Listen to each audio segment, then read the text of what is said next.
마태복음 5장 13절부터 16절까지 말씀 같이 읽겠습니다. 너희는 세상의 소금이니 소금이 만일 그 맛을 잃으면 무엇으로 짜게 하리요?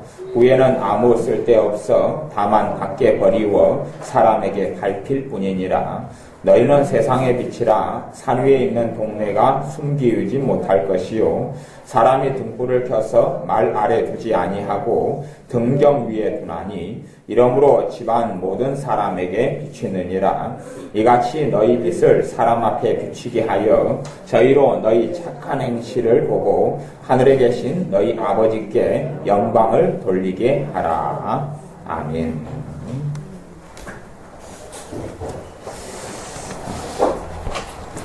어제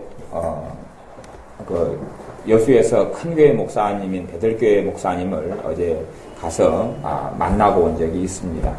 그 교회가 여수에서 가장 빨리 부흥한 교회가 은팍교회고 두 번째 교회가 베들교회인데 수십억 들여서 교회를 아름답게 지었고 그리고 교인들도 굉장히 많은 그 숫자인 목사님을 만나서 당회장실에 만나서 나누고 또 목회에 대해서 조언을 듣는 시간을 가지고 왔습니다. 그분께서 하시는 말씀을 제가 듣고 내가 교회 가운데 좀 못 가르친 부분이 있다 하는 것을 느끼게 되었습니다. 그분이 교회 성장이나 교인들이 하나님의 축복을 받는 비결에 대해서 그렇게 두 가지로 정리해 가지고 말씀해 주시더라고요. 교인이 축복을 받으려면 반드시 11조와 헌금 생활을 꼭 해야 됩니다. 11조와 헌금을 통하여서 하나님이 축복한다. 그건 이야기고, 저는 헌금을 강조하는 것을 이렇게 별로 안 좋아해서 11조와 헌금의 설교를 안 해왔던 부분이 나의 가장 큰 문제점이다. 하나님께서는 이 땅의 삶이 너무나 중요하기 때문에 이 땅의 삶에 축복받는 것에 대해서 참 많이 말씀하셨는데 11조와 헌금 생활, 헌물 생활이다. 조금 이따 말씀을 볼 것이고, 11조와 헌물 생활을 하나님께 잘하는데도 복을 받지 못하는 사람이 많더라. 복을 받지 못하는 사람이 많은데 그것은 관계가 잘못됐기 때문에 그렇다 하는 말씀을 하시더라고요. 관계가. 그래서 오후의 설교 제목이 관계입니다. 관계를 잘 못하기 때문에 하나님의 복을 받지 못한다. 두 가지가 되면 11조와 헌금 생활이 하나님께 바르고 그 다음에 관계를 바르게 하면 하나님의 축복을 안 받을 수가 없다. 그리고 그것이 그 베들교회 큰 여천에 가면은 아주 굉장히 큰 교회, 우리 윤생 입사님 댁 근처에 가 있는 큰 교회가 있는데 그 교회의 부흥과 성장의 비결이었다라고 말씀하시는 걸 듣고 하나님 말씀에 정확히 비추어서 맞는 사실이다 하는 것을 확인하였습니다. 이 마태복음 5장 15절에 보면 너희는 세상의 소금이니, 너희는 그 말은 세상의 소금이다. 그 말은 예수님을 따르고 예수를 믿는 사람들에게 너희는 세상의 소금이다 말씀하면서 소금이 만일 그 맛을 잃으면 무엇으로 짜게 하리요? 후에는 아무 쓸데없어 다만 밖에 버리워 사람에게 밟힐 뿐이니라. 우리가 내가 소금인데 소금 역할을 하지 않으면 땅에 버려져 가지고 사람들이 밟아버린다 그러면 다시 이야기하면 축복을 못 받는다 하는 이야기죠. 내가 소금인데 소금으로 살지 않으면 땅에 밟혀버린다. 그래서 성경에서는 칭찬 듣는 것에 대해서 굉장히 중요시 여깁니다. 하나님께 쓰임받는 사람들은 반드시 조건이 있는데 교회에서나 또한 이웃 사람들에게 칭찬을 들어야 한다는 것. 칭찬을 들어야 한다. 그것이 지도자의 자격 요건에 속해입니다. 흠이 없고 잘못된 것, 또 서로 잘못된 그런 다툼들을 일으키지 않고 칭찬을. 그래서 신자들에 대하여는 에베소서 같은 데는 화목하게 하는 직책 사명을 가졌다. 화합하게 하고 하나 되게 하고 그리고 문제를 해결하고 그리고 싸움과 다툼이 있는 것은 화평을 가져오는 사명이 신자의 사명이다 하는 것이고, 우리에게 대해서 주님께서 너희는 소금이다, 너희는 빛이다 라고 말씀하면서 16절에는 이같이 너희 빛을 사람 앞에 비추게 하여 저희로 너희 착한 행실을 보고 하나님께 계신 너희 아버지께 영광을 돌리게 하라. 착한 행실을 보고 영광을 돌리게 해라. 다시 이야기하면 소금이나 빛으로 사는 것이 무엇이냐? 착한 행실을 해서 사람들이 보기에 하나님이 과연 영광 받으실 만하구나 하는 것을 이야기합니다. 그것이 되어져 있지 않으면 축복을 받지 못합니다. 그것이 착한 행실, 돈으로 어떻게 하는 거 말고 착한 행실, 관계가 좋지 않으면, 그러니까 다른 사람 들을 때 내 말에서, 내 행동에서 덕을 끼치는 것. 너희가 덕을 끼치기 위해 살아라 하는 것이 고린도전서 말씀의 핵심 중에 속합니다. 우리 언어 생활로 덕을 끼치고 내 행동으로 덕을 끼쳐서 내가 소금의 역할을 하게 되면 너희가 말을 할 때도 소금으로 음식을 가는한 것처럼 골고루 뿌려가지고 사람들이 볼 때 덕이 된다. 그걸 볼 때 칭찬이 되고 그런 삶을 살아야 한다. 소금으로 살지 않으면, 소금으로 살지 않고 소금 역할을 못하면 땅에 버려져서, 주님이 하신 이야기입니다. 주님을 따르고 주님 말씀 듣는 사람 제자들에게 13절에 후에는 아무 쓸데가 없어서 버려버린다. 그리고 땅에 밟힌다. 밟힌다는 이야기는 멸시당하고 천대당하고 아픔을 당하고 고통을 당하는 것을 이야기하고 축복을 못 받는다 하는 이야기입니다. 그래서 관계를 따지면 몇 가지 관계가 아마 정리가 되어질 겁니다. 첫째 관계는 부모와의 관계가 되겠지요. 그래서 십계명 5계명에도 내 부모를 너가 공경하라. 이는 땅에서 잘되고 장수할 것이다. 그러니까 자녀가 축복받는 것은 어디에서 많이 오느냐? 부모와의 관계에 있어서. 부모에게 효도하고 부모의 마음을 시원케 하고 부모의 마음을 기쁘게 만들면 땅에서 장수하고 잘 되리라. 그러니까 사실은 여러분 자녀를 위해서 많이 기도해도 여러분 자녀가 여러분에게 효도를 하지 않으면 하나님의 축복을 못 받습니다. 사실은. 그래서 자녀를 잘 키우는 방법은 부모에게 효도하는 자식이 되게 만들어야 하나님이 축복해 줍니다.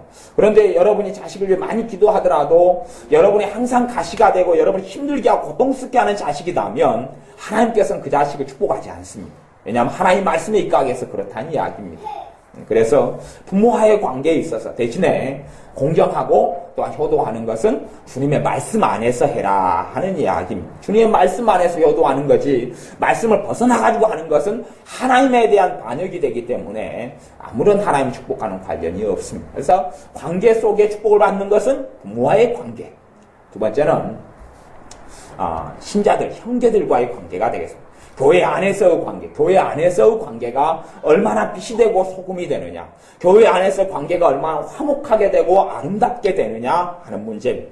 교회 안에서의 관계, 교회 안에가 저 사람이 있음으로 해가지고 하나 되고, 저 사람이 있음으로 해가지고 화기애애해지고, 저 사람이 있음으로 해가지고 교인들 사이에 사랑이 많아지고 돈독해지고, 그런 사람, 그런 관계를 가진 사람에게 하나님이 축복한다는 겁니다.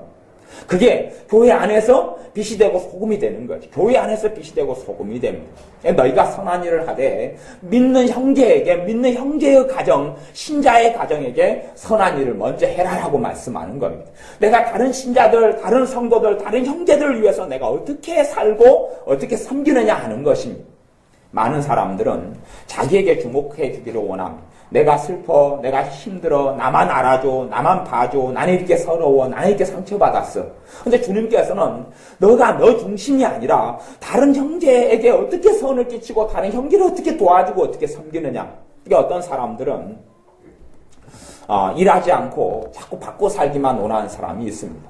나 돈 부족해, 나 도와줘. 근데 성경에서는 너희가 남을 구제하고 도와주는 것, 받는 것보다 주는 것이 복이 있기 때문에 남에게 도와주고 구제할 것이 있기 위해서 너 손으로 직접 일을 해라. 그렇게 신약 성경에 말씀을 합니다. 너 손으로 직접 일해서 돈을 벌어라.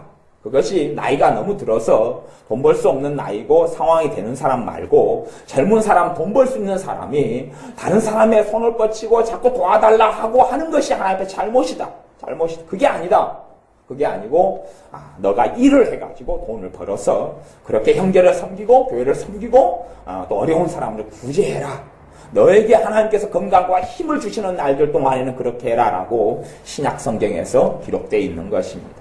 그래서 교인들과의 관계, 그 관계에 있어서 덕을 세우고 칭찬을 듣고 와, 저 사람이 있기 때문에 우리 교회가 다툼이나 분란이 없고 저 사람이 있기 때문에 화기애, 이런 사람을 하나님이 축복을 안 하실 수가 없다는 이야기입니다. 근데 그 사람이 있으면 다툼이 일어나고 어려움이 있고 저 사람이 있으므로 이간질이 있어가지고 형제간에 성도님 간에 얼굴도 안 보고 대화도 안 하고 곡해가 있고 오해가 있고 안 좋은 말을 퍼뜨려서 그렇게 되면 하나님이 결코 그 사람을 쓸 수도 없고 축복할 수도 없고 그는 소금도 아니고 빛도 아니기 때문에 그렇습니다. 그래서 땅에 버리워서 밟아버리게 만든다라고 주님이 이야기합니다. 세 번째는 목회자의 관계가 어떠느냐 하는 것. 그 사람과 목회자와의 관계.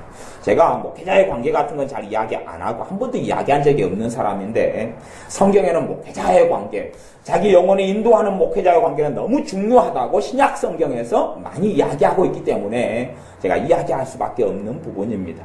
그래서 너를 말씀을 가리키고 인도하는 사람과 각양 좋은 것을 함께 먹고 함께 마시고 함께 하고 또한 그 사람과의 관계가 목회자 주의 좋은 관계가 아주 좋게 되어져야 한다고 성경은 전반적으로 이야기하고 있는 것입니다. 그렇지 않으면 내가 예배 드릴 때 어쨌든 목회자를 통하여 설교를 듣는데 내가 목회자의 관계가 안 좋으면 말씀을 안 받아들여요. 안 받아들이고 아이고 니 혼자 떠들고 말해라. 나는 내 생각하겠다 하고 이야기하는 관계가 안 좋으니까. 그러면 관계가 안 좋은 게 이유는 두 가지가 있을 수 있어요. 하나는 다른 사람이 어떤 말을 듣고 이간질돼서 마음이 뒤틀린 경우도 있고 또 하나는 스스로 내가 서운하고 스스로 불편하고 스스로 어떻게 되어서 관계가 안 좋아져 버려요. 그럼 그 사람이 예배 드릴 때에 하나님께서 그 사람 예배를 통하여 그 사람이 빛이 아니고 또한 그 사람 소금이 아니기 때문에 주님과 만나기 어렵고 또한 주님의 축복을 받기가 어렵다 하는 이야기입니다. 그래서 너희들이 목회자에게 주의 종에게 근심을 절대 끼쳐서는 안 된다 하고 이야기합니다. 여러분 삶의 문제거리를 가지고 기도해달라 하는 것에 근심을 끼치는 게 아닙니다. 그런데 가시가 되는 걸 이야기합니다. 가시가. 하나님의 말씀을 전하고 목회를 하는데 그 사람이 가시가 됐다 하면 그 사람은 하나님 축복을 못 받습니다. 축복을 받지는 못합니다. 하나님께 쓰임 받지는 못합니다. 그것을 꼭 기억해야 됩니다. 그래서 내가 가시가 될 바에는 조용히 그러니까 그런 부분에 있어서 목회자의 문제가 생기면 목회자하고 단둘이 만나가지고 그런 부분에 해결을 해야 합니다. 다른 사람을 3자, 4자를 끌어들여가지고 이야기하는 게 아니고 목회자의 문제가 생기면 목회자하고 만나가지고 서운한 게 있으면 직접 서운하다 그러고 힘든 게 있으면 직접 힘들다 그러고 그렇게 해서 관계를 풀어나가야 됩니다. 어떻게 관계를 풀어나가야지 그 부분이 굉장한 성결 과제가 되어질 겁니다. 그러면 어떤 사람은 목회자의 관계가 인간적인 관계만 맺고 그의 영적인 권위 속에 들어오거나 순종 안 하는 사람들이 있습니다. 그건 교회로서 안 살고 있는 것입니다. 이게 성경에는 정말로 악한 사람들은 무슨 일을 하느냐 하면 권위를 업신여긴다. 악한 사람들은 교회의 질서나 교회의 권위를 업신여겨서 자기 마음대로 말하고 자기 마음대로 떠들고 교회의 권위에 순종하지 않는다 하는 이야기입니다. 사실은 순종이라는 것은 눈에 보이지 않는 하나님께가 아니라 눈에 보이는 교회의 성도들과 관계 속에 서로 복종하고 서로 섬기고 하나님 말씀에 대해서 아멘하고 순종할 수 있을 때에 하나님께서는 그걸 하나님께 대한 순종으로 보는 것입니다. 형제에 대한 부분도 더 말씀을 나누자면 너희가 눈에 보이지 않는 하나님을 사랑한다 하면서 눈에 보이는 형제, 믿는 신자죠. 믿는 신자를 사랑하지 않는다면 그 사람은 하나님을 사랑하지 않는 것이다 라고 사도 요한이 말씀합니다.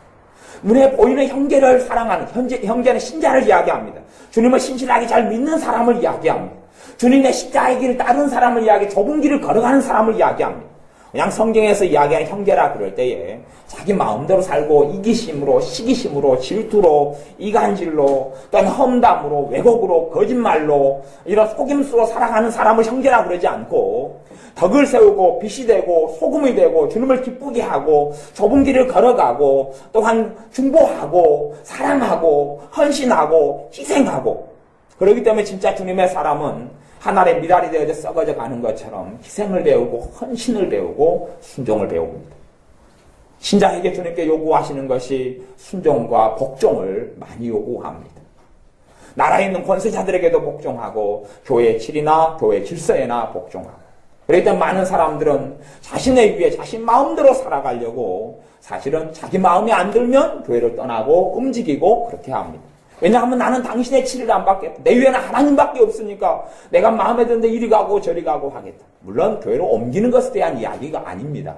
그 사람이 어느 교회로 옮기든지 간에 주의 종의 자기가 선택했으면 그 주의 종의 영적 권위에 순종하고 하는 것을 배워야 합니다. 물론 그 주의 종이 주님하고 상관없이 살아간다면 주님과 상관있이 살아가는 주의 종을 선택을 해야 되겠죠. 그리고 선택만 해서 설교만 듣는 것이 아니라 그 주의 종의 가르침과 그 영적 권위 속에 순종해서 때로는 많은 경우 자기의 마음과 맞지 않는다 할지라도 내 생각과 다르다 할지라도 그것이 진리의 문제가 아닌 나는 순종하고 따르고 복종을 배우는 것. 성경에는 노예로 살아가는 신자들이 성경시대에 많이 있었는데, 과거에 머슴, 종, 노예로 사는 신자들이 많이 있었는데, 너희들은 반드시 순종하는 삶과 복종하는 삶을 살아야 되는데, 너의 주인에게 순종하고 복종하는 삶을 살아야 한다. 그것이 하나님 보시기에 바른 것이다. 그리고 너의 주인은 반드시 좋은 사람도 있겠지만 나쁜 사람이 많이 있다. 하지만 그 나쁜 사람을 반드시 기쁘게 너가 만들어야 된다. 그것이 하나님께 하는 순종이고 복종이다. 그렇게 성경에, 신약 성경에 많이 기록되어 있습니다. 우리가 생각하는 것과는 굉장히 다릅니다. 거기에서 순종과 복종을 배우지 않으면 참된 하나님에 대한 순종과 복종을 배우지 못하는 부분. 그래서 목회자의 관계, 그 부분에서 사실은 또 관계적인 축복이 좌우가 되어집니다. 그리고 나아가서 이웃과의 관계가 있죠. 여기서 이웃이라는 건 제가 형제를 제외하고 주변에 있는 불신자를 제가 이야기하는 개념으로 제가 나누겠습니다. 내 주변에 하나님을 믿지 않는 사람들이 나를 본 다음에 저 사람 교회 다니는 사람 같아. 저 사람 하나님을 믿는 사람인 것 같아. 교회 다니세요? 물어보니까 네, 교회 다닙니다. 어쩐지 하는 말이 틀려요. 어쩐지 하는 행동이 틀려요. 어쩐지 풍기는 게 틀려요. 하는 말을 듣게 됩니다. 그걸 듣는 동안에 하나님 아버지께서 기뻐하시고 흡족해 하시는, 나 기뻐하는 자구나. 그러니 내 말과 행동에서 어쩐지 저 사람 다른 것 같더라. 어쩐지 저 사람은 행동이 다른 것 같아.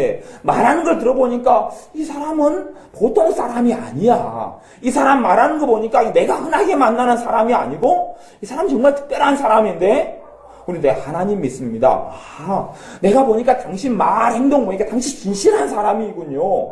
나도 당신이 믿는 하나님을 나도 같이 믿을 수 없을까요? 역시 다르긴 달라요. 나도 당신 보니까 믿을 마음이 좀 생기네요. 하는 이야기를 이웃에게 증거를 받아야 됩니다. 그런 사람은 축복을 받지 않을 수가 없습니다. 축복을 받지 않을 수가 없습니다. 제가 그래서 그 베들교회 목사님의 말씀을 들으면서 참 동감을 했습니다. 성경 말씀과 정확히 맞다. 대신에 관계적인 부분과 11조와 헌금 생활에 대해서 내가 이 부분이 교회 속에 부족했다. 성경에는 분명히 하나님 축복이 하나님이고 축복을 많이 주신다고 말씀했는데 그런 내가 이 부분에 참 부족했다. 온유한 자는 땅을 기업으로 받는다. 그렇게 온유한 자는 순종과 복종을 하는 사람을 이야기합니다. 그렇게 하는 사람이 땅을 기업으로 받는다 했는데 내가 너무 영적으로만 그렇게 다루고 살아온 건 아닌가 하는 제 자신에 대한 돌이킴을 목사님 만나서 이제 지도를 받고 가르침을 받으면서 그 부분을 자각을 했습니다. 여러분의 삶 속에서 저도 하나님의 축복을 받기를 원하고 여러분도 하나님의 축복을 받기를 원합니다. 하나님께 삶을 윤택해 주기를 원합니다. 가람뱅이처럼 거지처럼 살다가 인생을 마치고 싶은 사람은 아무도 없을 것 아닙니까? 하나님의 축복을 원하면 내 삶 속에 내가 반드시 빛이 돼야 되고 내가 소금이 돼야 됩니다. 내가 빛이 돼야 되고 소금이 돼야 됩니다. 내 관계가 50명을 알든 100명을 알든 아니면 내 주변에 3명, 5명을 알든지 간에 그렇기 때문에 어떤 면에서 우리는 다 하나님께서 보내신 파송된 선교사들입니다. 내가 장사하는 자리에 앉아있든지 내가 일터에 앉아있든지 내가 어디에 앉아있든가 나는 선교사입니다. 나를 통하여서 다른 사람은 예수님을 봐야 됩니다. 나를 통하여서 그리스도를 아는 향기가 나타나야 됩니다. 무엇을 통해 나타납니까? 2가지죠. 말, 행동이죠. 심지어는 얼굴 표정까지. 행동 안에 얼굴 표정이 들어가 있습니다. 말, 행동. 그것을 통하여서 다른 사람이 예수님의 향기를 내게서 맡으면 나는 축복을 받습니다. 예수님의 향기를 내게서 맡으면 나는 축복을 받습니다. 예수님의 향기가 내게서 나면 나는 축복을 받습니다. 저 사람 다른 것 같아. 저 사람 아주 다른 것 같아. 저 사람 말이 틀려. 나 같으면 저렇게 해서 성질 나가도 그냥 때려치자 그렇게 나갈 텐데 저 사람은 틀려. 다르네. 보통 사람하고 전혀 다른데 나는 저런 모독을 당하면 못 견딜 텐데 저 사람 다르네. 달라. 저 뭔가가 달라. 뭔가가 있는 사람 같아. 나 예수님 믿습니다. 그런 줄 알았어요. 내가 당신은 뭔가가 있는 사람인 줄 내가 알았어요. 당신 말에서 행동에서 뭔가 다르더라고요. 내가 있는 자리에서 내가 선교사입니다. 내가 있는 자리에서 외국에 나가서 아프리카에 나가서 아랍권에 나가서 선교하는 사람이 진짜 선교사가 아니라 내가 있는 자리에서 신자하고 만나고 불신자하고 만나면 신자도 나보다 믿음이 어린 사람을 만나면 내가 선배지요. 그러면 내가 향기를 발해야 됩니다. 불신자를 만나면 나는 주님의 사자, 주님의 대사입니다. 주님의 대사, 그 사람을 섬겨사라고 그럽니다. 그러면 나를 통하여서 빛이 나타나고 소금이 나타나야 됩니다. 주님께서는 주님 자신을 직접 사람들에게 나 여기 있다라고 보여주시는 게 아니라 주님의 빛, 주님의 소금을 통하여 우리를 통하여서 주님을 보여주시는 것을 선택합니다. 그래서 마태복음 5장 14절에 너희는 세상의 빛이라 산 위에 있는 동네가 숨겨오지 못할 것이요. 빛, 태양이 떠 있는 것처럼 사람들이 다 보는 등불이고 빛이라는 이야기입니다. 사람이 등불을 켜서 말 아래 두지 않고, 말이라는 것은 사발이나 이런 대접 같은 거죠. 그걸 덮어버리지 않는다 하는 이야기입니다. 그 위에다가 언제가 등불을 놔두지, 어디 밑에다가 숨기고 이 안에다가 안 보이게 놔두겠느냐. 등불을 켜면 높이 이렇게 처마 밑에 매달거나 앞에 문 앞에 매달거나, 전등을 켜면 높은 데다 달아놓지 않느냐 하는 이야기. 전등을 켜가지고 지금 마루 밑에 집어넣고 전등을 켜서 그릇으로 덮어놓고 하는 사람이 있겠느냐. 너희는 주님 앞에 있는 빛이고 너희는 등불이다. 그리고 높은 데 달아놨으니까 사람들이 보고 저기 빛이 있구나. 캄캄한데 가로등이 있는 거 빛이 있어서 이렇게 보이네. 그리고 길을 걸어가게 하는 너희는 등불이고 빛이다라고 이야기하는 것입니다. 우리가 그 빛의 일을 하지 않는다면, 그 등불의 역할을 하지 않는다면 우리는 그리스도의 대사도 아니고 주님의 또한 선교사가 될 수가 없고 내게는 하나님의 축복이 올 수가 없다는 사실입니다. 그래서 하나님의 축복은 관계를 통하여 오는데, 좋은 관계를 맺고 사는 사람에게 하나님의 축복이, 좋은 관계를 맺고 살아가는 사람, 좋은 관계를 맺고 살아가는 사람에게, 아름다운 관계를 맺고 살아가는 사람에게. 물론 우리가 완벽하게 좋은 관계를 맺을 수는 없을 겁니다. 하지만 내가 진짜 신자라면 그거에서 한 걸음 한 걸음 진보하는 모습이 보여야 됩니다. 내가 진짜 주님의 사람이라면, 과거에는 예를 들어서 5V짜리 전등이었다면 10V짜리, 20V짜리, 50V짜리 그렇게 점점 빛이 밝아져야 한다는 이야기입니다. 지금의 보잘것없는 등불에서 태양으로 변하지는 않겠죠, 갑자기. 하지만 빛이 점점 강해져야 한다는 이야기. 그것이 하나님께서 우리에게 이야기하신 축복의 비밀이고 축복의 원리입니다. 우리의 삶 속에서 내가 빛이 되는가 소금이 되는가. 내가 빛이 아니고 소금이 아니면 밟혀버린다고 그래서 밟혀버린다고. 모욕을 당하고 수치를 당하고 탄식 속에 절망 속에 살다가 쓰러져서 끝나는 것입니다. 그것이 주님이 하신 말씀 마태복음 5장 13절입니다. 13절. 우리가 단지 빛이 아니어도 소금이 아니어도 괜찮다. 그런 이야기로 절대 주님의 말씀을 받아들이지 마십시오. 너희가 소금인데 맛을 잃어버리는 소금이면, 소금인데 가짜 소금이고 이미 맛이 변질됐고 사라져버리는 소금이면 누가 소금을 쓰겠느냐? 버려버린다. 땅에 버려버려서 사람들이 지나갈 때 소금을 밟고 지나가버리고 쓸모없게 되고 아무 가치 없게 되어져 버린다. 우리의 인생과 삶이 그렇게 되어져 버리는 것을 이야기합니다. 그러니 우리가 관계에서 반드시 빛으로, 반드시 소금으로 사명을 감당해야 됩니다. 우리 언어 생활에 있어서 하나님 내가 소금이 되게 해주십시오. 내 언어 생활에 있어서 주님 내가 빛이 되게 해주십시오. 내 언어 생활에 있어서, 내 행동에 있어서. 사실은 내가 하나님의 축복을 받는 것은 사실 굉장히 중요한 이야기입니다. 하나님의 축복을 받는 것은 뭐라고 이야기해도 내가 축복을 받으면 내 자녀들에게, 내 후손들에게 하나님의 그 축복이 대물림대 내려갑니다. 대물림대 내려갑니다. 심지어 하나님께서는 십계명에 약속하시기를 천대까지 그렇게 해주겠다고 이야기합니다. 나를 사랑하는 자, 주님을 사랑하니까 주님은 나를 사랑하는 자는 내 형제를, 자기 형제를 사랑하게 될 것이다. 교회 안에 있는 신자죠. 신자를 사랑하게 될 것이다. 눈에 보이지 않는 하나님을 사랑한다고 말하는 자는 형제를 사랑해야지 그것이 증명될 것이다. 그렇기 때문에 하나님을 사랑하는 자에게 천대까지 은혜를 베푸시는데, 그것이 관계 속에서 빛과 소금으로 나타나면 천대까지. 내가 1대지요? 내 후손이 2대지요? 손주가 3대지요? 하나님은 그렇게 대를 이어서 갚으시고 축복하신다는 이야기입니다. 그러니 축복은 내 인생에서만 중요한 게 아니라 내 후손들, 내 자녀들에게 너무나 중요한 절대절명의 과제라는 것을 알아야 합니다. 절대절명의 과제입니다. 하나님의 축복이 오면 환난 나오고 비참한 징에 사람을 빼버립니다. 이번에 일본 지진의 사태가 있는데 그거에 대해서 여러 가지 간증들이 들려옵니다. 한 분이 그런 간증을 했습니다. 이번에 지진이 나는 지역에 자기 아빠가 일을 가게 됐어요. 거기에 외국 근무를 가게 돼서 일을 가게 됐는데 자꾸 그것이 늦춰져요. 엄마가 기도하는 사람인데 엄마가 하는 말이 자꾸 늦춰진, 거기가 지진이 났던 바로 그냥 쓰나미가 몰려왔던 그 자리가 아버지가 외국에 일을 가면 거기가 마지막 정착지였다고 이야기 나오더라고요. 근데 자꾸 가는 게 늦어져요. 늦어져가지고 엄마가 하는 이야기가, 하나님의 무슨 뜻이 있겠지. 기도는 하고 있는데 하나님 뜻이 있겠지. 안 가게 되면 늦춰진 뜻이 있겠지. 그랬더니, 그러고 있는데, 진작에 아버지가 갔어야 되는데, 그때 당일 쓰나미가 오고, 지진이나 쓰나미가 와서 그 지역이 그렇게 돼버린 것이. 그 다음에 이제 이 딸이 알고 간증을 이렇게 올렸어요. 제가 그 간증을 읽어봤어요. 하나님을 사랑하는 자들에게는 하나님의 축복이 어떻게 임하느냐? 내가 겪어야 될 환난에서 하나님 빼버린다는 이야기예요. 내 자식이, 내 부모가, 내 남편이 겪어야 될 환난에서 하나님의 축복은 빼버리고 제해버립니다.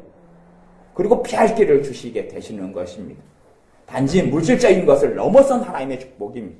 물질적인 걸 넘어서는 겁니다. 일본 사람들이 얼마나 많은 물질을 향유하고 있습니까?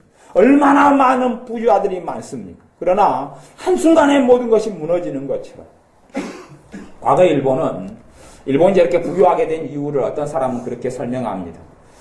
일본에서는 상상할 수 없이 많은 순교자들이 나왔었습니다.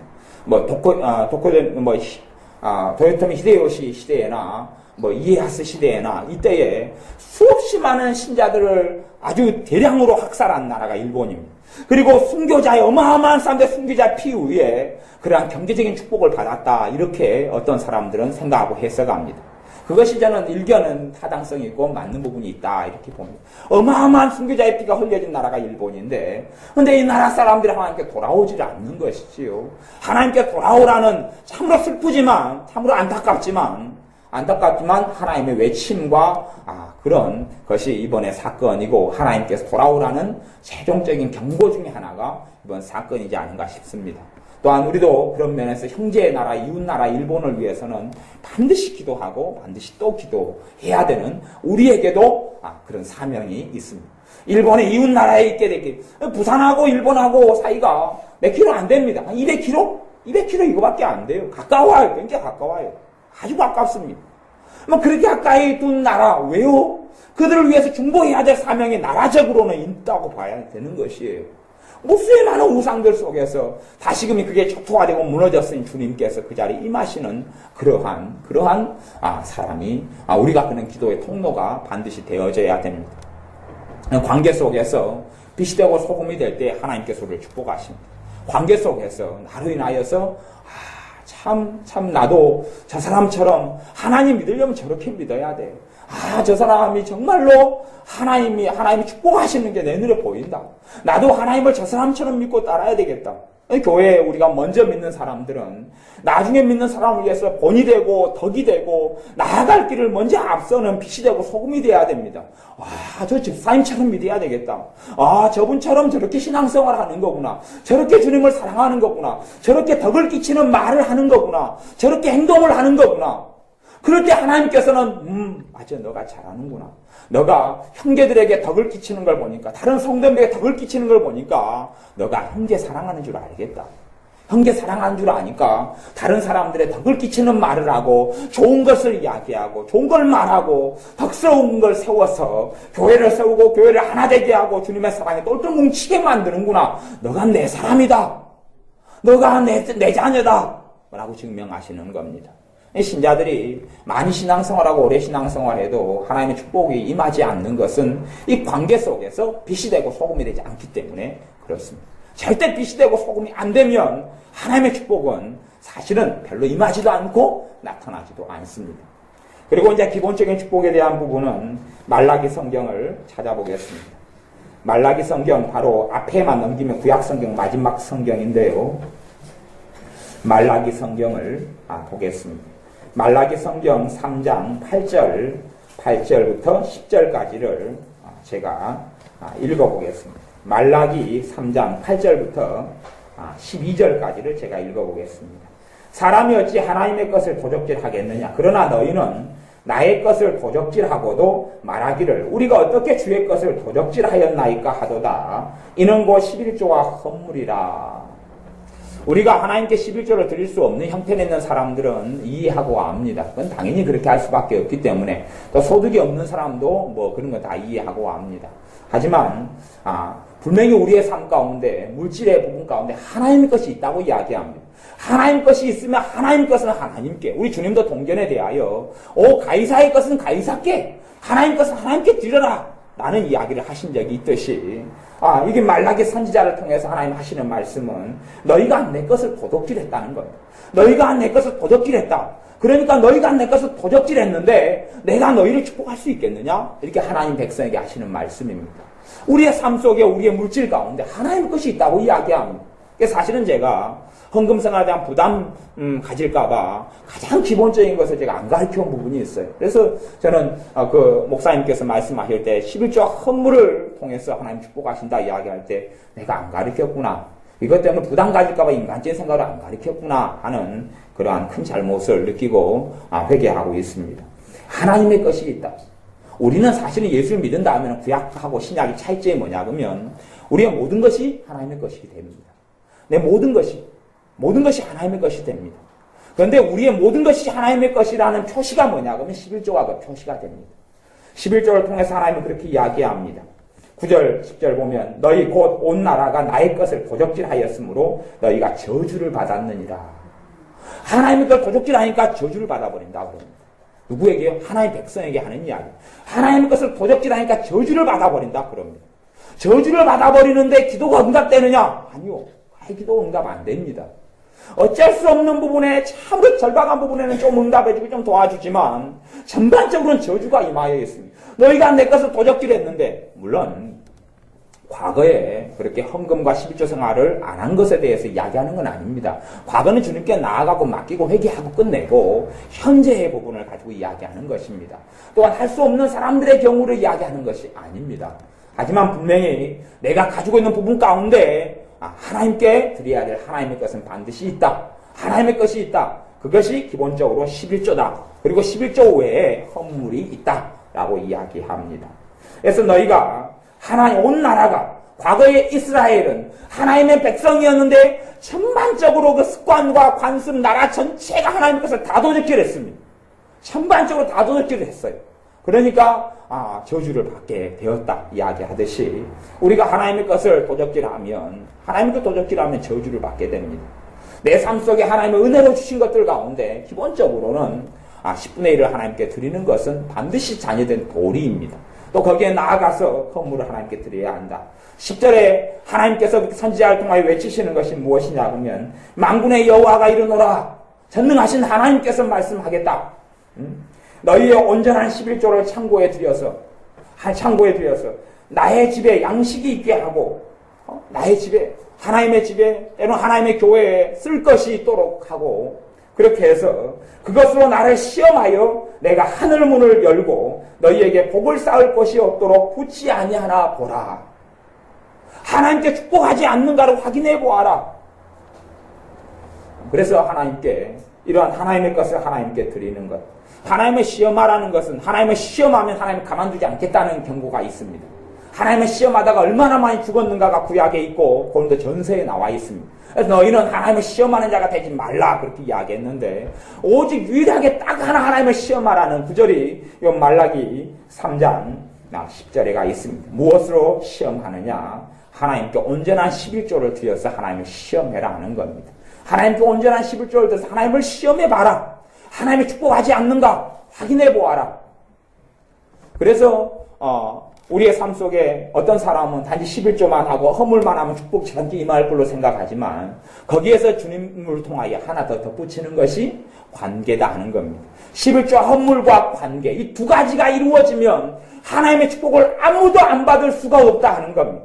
빛과 소금이 되는 것과 11조 헌물이 두 가지가 그래서 그 목사님이 많은 사람들을 목회하는 그 목사님인데 그 목사님의 사역 가운데 11조 헌물을 드려도 축복을 못 받는 사람이 많이 있더라. 왜 그러느냐? 그 사람이 덕이 안 되게 살아가더라. 주님께 영광이 안 되더라. 그 사람이 교인 가운데 덕이 안 되고 그 사람이 있기 때문에 분란이 일어나고 싸움이 일어나고 다툼이 일어나고 이간질이 일어나고 거짓말을 행행하고 또한 서로가 서로에 대해서 안 좋은 얼굴, 찌푸린 얼굴로 보게 되고 그러니까 전혀 덕이 안 되더라. 주님의 몸을 세워가지 못하더라. 삼겹줄은 끊어지지 않는다 그랬는데 삼겹줄이 아니라 또한 두 사람이 누면 따뜻하다 그랬는데 따뜻한 게 아니라 두 사람이 누워서 칼로 비수를 막 찔러대는 그런 악한 일들이 벌어지더라 하는 겁니다. 그래서 11조 헌물을 열심히 20년간 내는데도 복을 받지 못한 사람은 삶 속에서 소금과 빛이 되는 그 사명을 감당하지 못하더라 하는 이야기입니다. 우리가 이 두 가지를 반드시 기억해야 됩니다. 기본적으로는 하나님께 드리는 온전한 11조를 드리면 하나님께서 그것이 하나님에 대해서 시험해 볼 수 있는 제목이다. 하나님이 과연 살아계신지, 하나님이 내 것을 받으시는지, 하나님이 내 기도에 응답하시는지, 하나님이 나를 축복하시는지, 하나님이 내게 관여하시는지, 관심을 갖고 사랑하시는지를 볼 수 있는 것이 온전한 11조다. 11절에 하나님의 복이 오는데 어떻게 오느냐. 만군의 여호와가 이르노라 내가 너희를 위하여 황충을 금하여 너희 토지 소산을 멸하지 않게 하며 내가 버는 수입원, 내가 사업을 한다고 하면 사업장에 황충이 없게 한다 그 말입니다.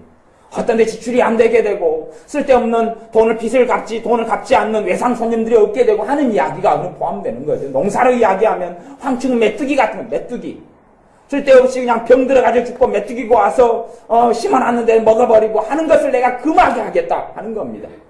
잘못된 소득, 돈이 빠져나가는 거, 사건, 사고, 병나고, 병원에 가고, 그렇게 하는 것. 또 자기들이 사고 쳐가지고 돈 나가는 것. 그걸 내가 막겠다는 겁니다. 그게 하나님 막겠다는 겁니다.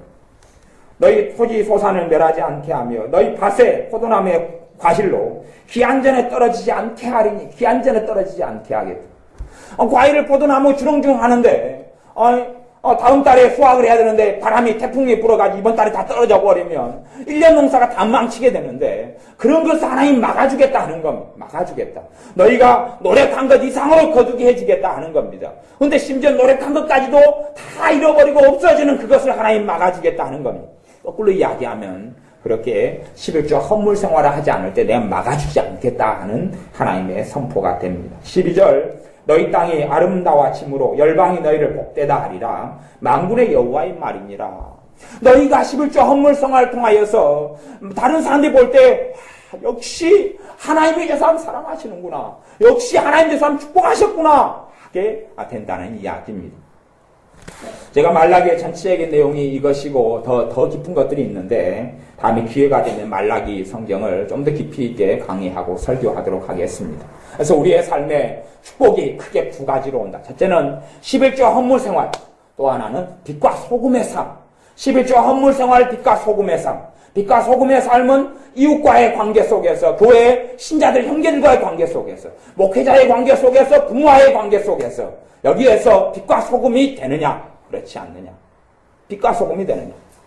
어떤 집사님에게 일을 맡겼어요. 예를 들어서 여전도 회장을 맡겼어요. 집사님이 여전도 회장을 맡았어요. 그런데 이번 같이 그냥 책임을 맡았는데 사라져버려요.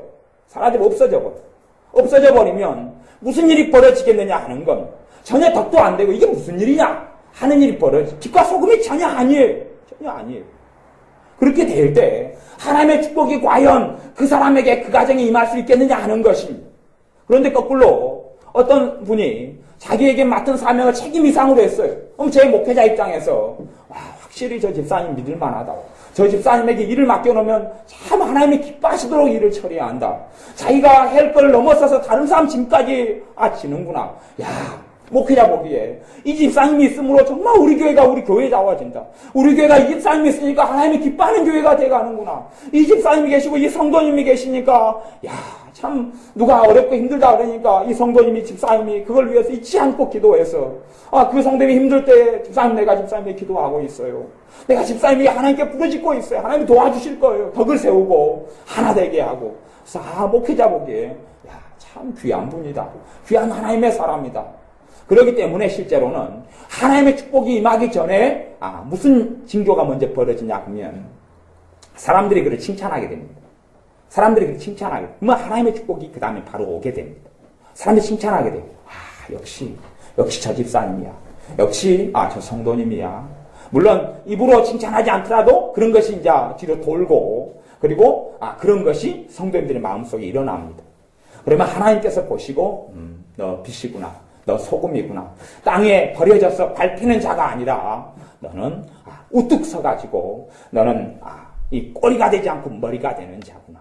내가 너희를 열방의 제사장으로 세우는, 이러한 높은 자리에 세우는 그런 자, 비천한 자의 자리에서 아름다운 자리에 서는 그러한 마리아 같은 그런 축복을 받을 자가 너구나 하는 것입니다.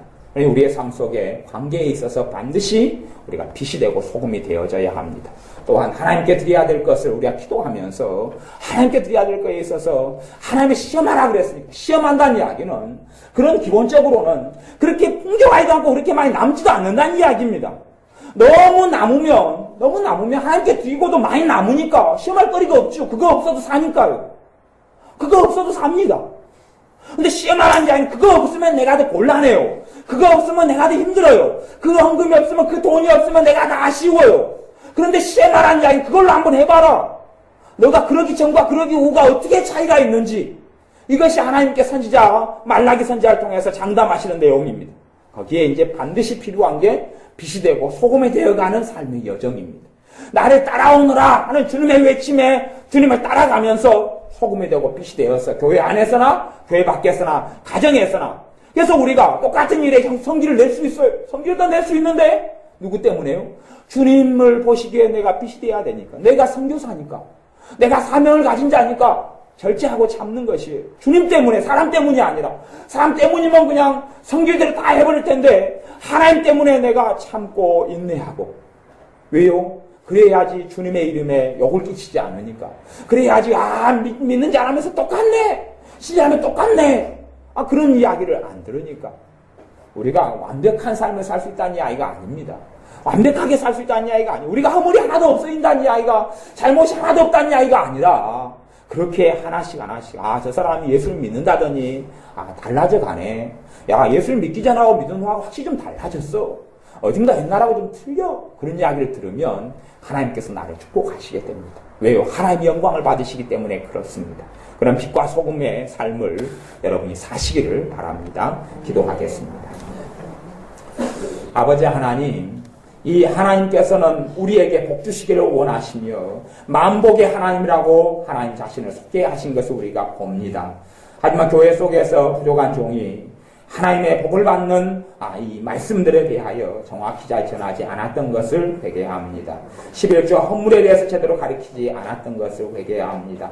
11조 헌물을 통하여 하나님을 시험하라고 말씀하셨고, 이를 통하여 11조, 온전한 11조를 통하여 하나님의 복이 온다고 하였사오니 우리가 형편이 어렵고 힘들더라도 하나님께 반드시 하나님께 드린 11조에 있어서 결심하고 결단하고 작정하여 하나님의 아름다운 채워주시는 축복의 역사를 보게 하여 주옵소서.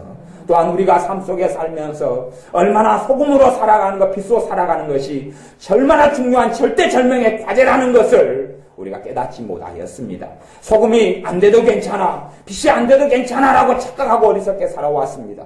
그러나 소금이 되지 아니하면, 맛을 잃어버린 소금이 되면 땅에 버려져서 밟혀진다는 것을 우리가 주님의 말씀 산상순을 통하여 배웠사오니 우리가 소금으로 살게 하여 주옵소서. 우리가 빛으로 살게 하여 주옵소서. 내 말 가운데 소금으로 고르게 함같이 은혜를 끼치는 말들이 나오게 하여 주옵소서. 내 말이 덕이 되고 다른 사람의 마음을 강건하게 해주고 위로하고 세워주고, 그리하여서 그 사람이 내가 주님께 나아가야 되겠구나 하는 주님께 영광을 돌리도록 빛과 소금으로 살아 하나님의 축복을 한 하나님의 자녀도 빠짐없이 이 땅 위에서 받고 누리며 자손들에게, 아들, 딸들에게, 또한 손주, 손녀들에게, 형제들에게 하나님의 축복이 함께 임하는 그러한 축복의 통로가 우리가 되게 하여 주옵소서. 예수님의 이름으로 기도하옵나이다. 아멘.